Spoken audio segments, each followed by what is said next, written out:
اپنے نیوٹرلز کو میں نے بتایا، شوکت ترین کو بھجوایا بتانے کے لیے کہ اس وقت بڑی ڈیلیکٹ ہماری ریکوری ہے،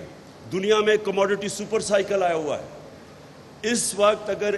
ہم نے اس کو ڈی سٹیبلائز کیا ملک کو، یہ سنبھال نہیں سکیں گے آپ اکانومی، کیونکہ اس وقت اگر روپیہ گرنا شروع ہو گیا، ہمارے پاس ریزروز ہی اتنے نہیں ہیں اور ہمیں مشکل پڑی ہوئی ہے، کیونکہ قیمتیں اوپر، کموڈٹی پرائسز اوپر گئے ہوئے، تیل اوپر گیا ہوا تھا۔ اس سٹیج کے اوپر اس کے باوجود کہ ہم نے بتایا کہ یہاں نیوٹرل ہونا بڑی اچھی چیز ہے، ماشاءاللہ اچھا آپ نیوٹرل ہی رہیں، لیکن یہ اگر سازش کامیاب ہوگی تو کانسیکوینسز ہم نے بتا دیے کہ اس کا یہ کانسیکوینس ہوگا ملک کو، معیشت کے اوپر۔ اس کے بعد جب وہ چینج لے کے آئے اور یہ جو نیا سیٹ اپ آیا،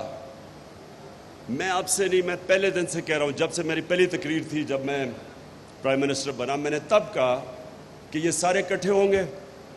جمہوریت کے نام پہ ہوں گے، ابھی وہ ڈیموکریٹک موومنٹ کا نام نہیں آیا تھا، جمہوریت کے نام پہ سب اکٹھے ہوں گے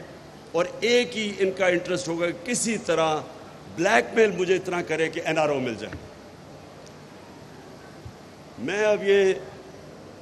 جو موہت پیرزادہ نے بات کی کہ اس نے مجھے آ کے بتایا، پہلے وارن کیا، وہ تو مجھے ساری خبریں آ رہی تھی ایک سال سے کہ کیا ہو رہا ہے، خبریں تو مجھے ایک سال سے آ رہی تھی کہ پلان کیا بنا ہوا ہے، لیکن میں آپ کو آج بتا رہا ہوں کہ ایک چیز میرا ذہن نہیں مان رہا تھا، اور وہ یہ نہیں مان رہا تھا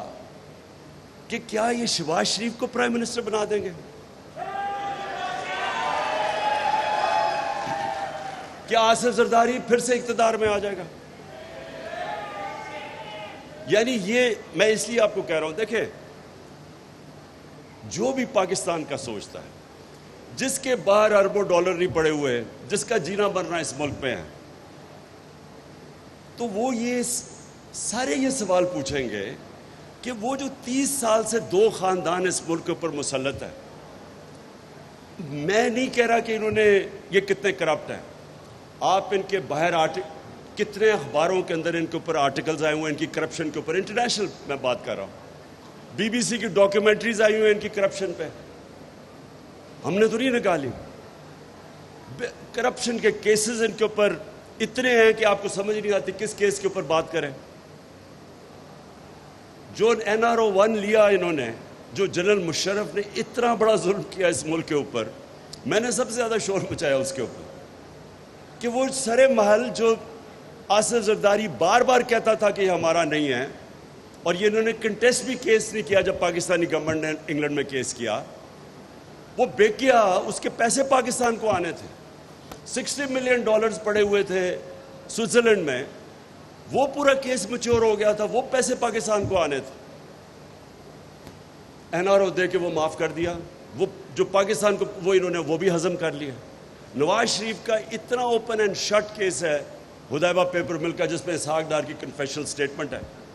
بینک اکاؤنٹس ہیں کہ کو قاضی فیملی لنڈن میں بیٹھی ادھر پیسہ، یہ ساری چیزیں تو پروون تھی، وہ این آر او 1 دیا گیا، وہ ساری معاف کی گئی۔ 10 سال کی کرپشن انہوں نے کی، ان کے دور کے سارے کیسز ہیں 95%، ہمارے تو دور کے کیسز ہی نہیں ہیں۔